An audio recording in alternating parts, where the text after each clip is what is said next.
Yeah, let's get this party started. Of course, on Karante Esports, he's got a lot of good practice partners to play with. You know, like he's on the same team as Lucifron, so he's definitely out there, man. I mean, a few other players on that team are so famous that I think this LoLvsxD guy might be really good and might have a really good chance of taking WhiteRa out here, or at least taking a game off of him.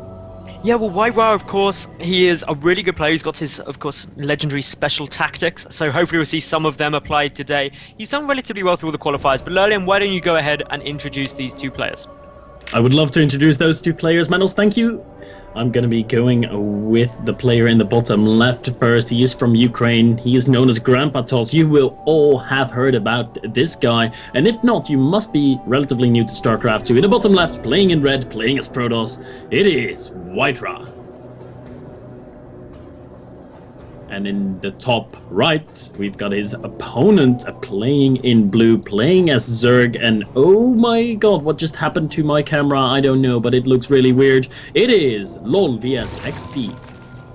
We'll just call him LOL. I think we will just stick to calling him LOL, because otherwise it is going to be one massive tongue twister. And the camera has done this magical thing when you follow an observer, Lurlian. It does this occasionally, I don't know why.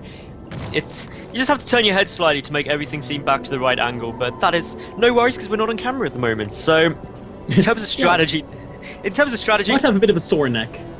Yes, you may have a bit of a sore neck. That's never a good thing either. If we're like, next time you see us on camera, we're both just like rubbing our necks slightly, just very sore. But as we can see, for the moment, LoL is taking down the spawning pool first. Very normal thing to do against a Protoss player. WhiteRa, with a pylon on the low ground, should be going for a relatively quick expansion. Most likely a Nexus first on Daybreak. It is very easy to get away with that. You're not at any risk. You have the probe in scouting in addition to that, and therefore shouldn't be too worried about taking that down and getting the nice little economic edge. And there we go, the Nexus has been started.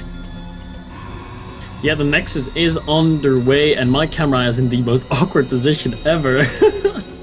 Can I somehow fix this? I don't know. No, you can't. It's impossible to fix. It's one of those nice little bugs which occasionally you get, but there's no worries with that. We've got the Forge on its way down here for WhiteRa. The Nexus is just about a quarter complete. The Overlord coming in sees that it was a Nexus first. That's fine, and everything should be fine. Yeah, everything's looking good for WhiteRa here. Is he going to be going for some special tactics in this one? His famous special tactics would, of course, involve double Stargate off of 2 base, Tempests, Carriers, Oracles, of course. A big favorite unit of WhiteRa, the Oracle. Very likely to see that at least once in this series. On his opponent, on the other hand, LoLvsxD, what is he going to be playing? I mean, we have no idea, at least I have no idea, how he plays or what his playstyle is. Is he one of those Zergs that are not afraid to all-in a Protoss player, or is he one of the Zergs that look at this, Lurlian. We've got 4 Zerglings trying to come on their way through. The cannon is just about to complete, but of course Zerglings are now at the back of the natural mineral line. The cannon should just be in range. Oh, look at it! He's gonna try to draw fire with his Overlord, but it doesn't work. It was a good plan. It was a good plan. He's going to try and do it with it, but then doesn't, which is, of course, never the way you want it to go. But here we see that the 2 Zerglings have managed to make it into the main base. 2 Lings alone, though, shouldn't be too much of a concern for WhiteRa. He'll be able to fend those off with the probes alone. Yeah, you should be able to do that too. I say this so many times, but it is absolutely so true. Ooh, he could lose a probe here. These 2 Zerglings are actually doing some damage. That's more than I expected. I always talk about how 1 Ling is no problem, 2 Lings is actually no problem either, just a little bit of an annoyance, but 3 or 4 is where it starts to become really bad. 6 might be game ending, but 2 of them, it's a bit of an annoyance. WhiteRa already lost quite some mining time, and look at the micro that LoL has on these Zerglings. This is making me think that he's pretty good at this game. Well, he is a GM player. We saw that loading into the lobby. I took a quick look at his profile. He's been doing really well. Good number of wins already. So compare that to some of the other... This is all Master Plus players, of course, in these qualifiers. But being GM, top 200 is always a nice place to be. But this Zergling, 1 is still remaining in the base, getting a good scout out. And this is what's really beneficial of getting a Zergling in there. You know precisely what your opponent is doing, and therefore you can prepare for it appropriately as a Zerg. We've got the hatchery now just getting taken here from LoL. That is a bit late, but he knows he's got the gas down, he's got speed coming down. That's why his third is later than you'd usually expect. In terms of the worker count, WhiteRa behind by 3. He's got that Zealot coming in, is going to start slashing away at that hatchery, but nothing to be too scared about. No, not too scary here, that one Zealot. 8 Zerglings, that's a pretty big reaction though out of LoL. 8 Zerglings, that's 12 Zerglings even. He is in, he's maybe overreacting a little bit, but there is another Stalker going to be joining up with this. So to deal with a Zealot and a Stalker, you do need quite a bit of Lings, but 16 Lings now. This guy is producing a lot of Zerglings. He might be overreacting a little bit. Because WhiteRa is going to be playing his special tactics, double Stargate on 2 base. I called it. I knew he was going to do it. He does this so many times. He loves his Stargates. They're really good. So at the moment, we've just got really these Zerglings going to be applying a little bit of pressure. With speed done, this Stalker is never going to get away.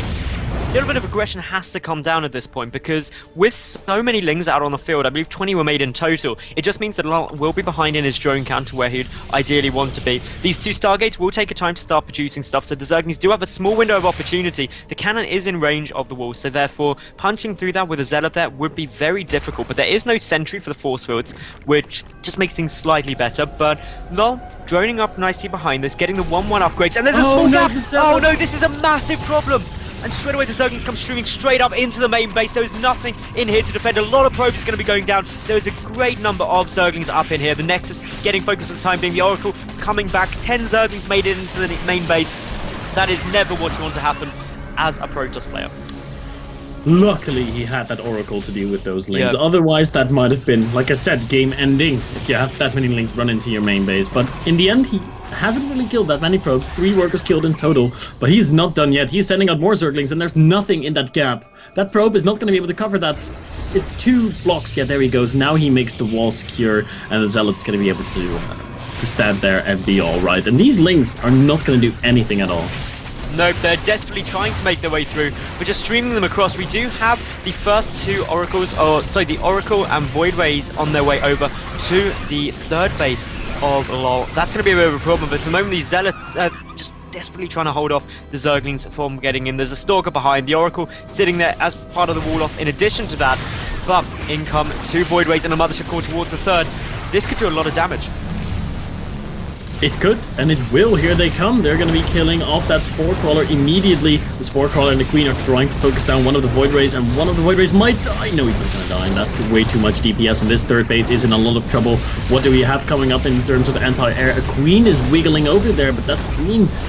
Is she going to be able to focus one of the Void Rays down? Yes, she will. 1 Void Ray goes down. The 2nd one is still going strong. The Mothership Core is still alive. The Mothership Core's got 3 kills. Is killing a lot of those workers there. Total workers killed, 4 by WhiteRa. Yeah, and I'd say that this actually means that WhiteRa, he's not in a terrible spot. He has been completely scouted, and therefore LoL can get into a position where he can adjust his build to deal with this. But the Zerglings, they've got a good map presence. This 3rd base from WhiteRa, which is really characteristic of him, just means that if these Zerglings go and try and take that out, there isn't much on the ground in order to try and stop that. 5 Void Rays, 5 Zealots and a Stalker, not going to have the nicest time dealing with 1-1 Zerglings if they decide to try and put an end to that. Yeah, it's going to be difficult. I hope the overlay has been fixed by now. We know we had the names wrong there. That's a result of the crash that we had on the stream. The power went out at our production guys, so things were a little bit rushed because WhiteRa really wanted to get started with this game. So we just hopped on in and made sure we would be able to broadcast. Oh, these Void Rays coming straight towards the natural base, Lurlian. We can see that the evolution chambers are getting focused down insanely quickly by just so many Void Rays with prismatic alignment. A few Spore Crawlers are there. Meanwhile, Zerglings counter-attacking into the 3rd base, but a good number of Zealots are in position. The Queen's getting some nice transfuses off for the time being. The Oracle trying to get the kills down, does manage to take 1. 2 Void Rays have been killed in exchange for delaying the +2 missile attack, melee attack. Yeah, that's a big thing, killing one of those evolution chambers, because WhiteRa didn't really have that many upgrades himself yet, so he needed to do some damage there. Would have been even better if he was able to focus both of those Evo chambers down. That would have slowed down the upgrades of LoL for such a big deal. Ooh, this Void Ray is misrallied, flies straight into 2 Spore Crawlers, but WhiteRa is paying attention and he turns it around. He does turn it around. 38 Zerglings are in production, though. Really Zergling heavy composition. We can see that the +2 carapace is about to complete. Meanwhile, for WhiteRa, he's got the robotics facility on its way down, producing 3 Void Rays at a time. He has got the air armor getting research from the cybernetics core, and his third base has been secured. In terms of the work count, he's actually ahead 67 to 62, but a load of speedlings are going to try and put an end to that, charging straight towards his third base. But with the cannons down, with the zealots, a lot of damage is going to be done. Yeah, the Zealots, are they enough to defend that third base? The Void Rays are trying to make their way over there, but they are a little bit late to the party, and a lot of those probes are going to be dead before they get there. The Zergling's now going to be running towards the natural, but WhiteRa's not going to make the same mistake again. He has a Stalker there to plug that hole, and no Zerglings will be able to run into that base. How many workers killed, you ask? Only a few. Only 3 extra workers were killed there by LoLvsxD. Having said that, though, wave 2 of this push is about to come in. We see that LoLvsxD does have 46 lings on the field, half going to the third, half going to the natural. There is a cannon here and a sentry trying to defend the third, but the Void Rays, they're going to really help. Oh, wow, he just barely plugged that hole at his natural with 2 sentries and is able to get a force field down. That could have been catastrophical if so many Zerglings ran into his main base and saw everything and did so many probe kills, but luckily WhiteRa does get the warp in there. LoLvsxD still in a pretty good position though. He's been defending really well against the aggression that WhiteRa has been showing. He's got his 4th base and he's getting down his Spire. Curious to see what exactly he wants to go into. Is he going to get those Vipers? Well, he should just get a little Muse down, but we see at the moment that the Zerglings are streaming into this third once more. They're desperate to deal some big damage, but still, LoL has only killed 7 probes this game. He's throwing wave upon wave of speedlings at that third base and not really achieving too much. Mutas should be what comes out of that Spire, or from the hatcheries with the Spire down, purely based on the fact that with so many Void Rays out, going Corruptors would be a terrible decision. And now 19 Mutalisks on the way. That is such a huge amount. In terms of anti-air, all WhiteRa has available to him are those 10 Void Rays. No Stalkers, no Sentries, no Phoenix. That just means that the Void Rays are going to get annihilated by those Mutalisks. +1 air weapons also on its way out for the Zerg player. He's getting his 2nd Spire. Really nice tech switch. This could cause WhiteRa a tremendous amount of problems. It could. It is a ballsy move out of LoLvsxD. If this would have been scouted and WhiteRa got a few Phoenix, he would have been able to defend against this oh so easily. I really didn't think it was going to be Mutas, but you called it, Mattles. You were right. Those Mutas are going to be flying into the main base. They have been spotted. Here come the Void Rays.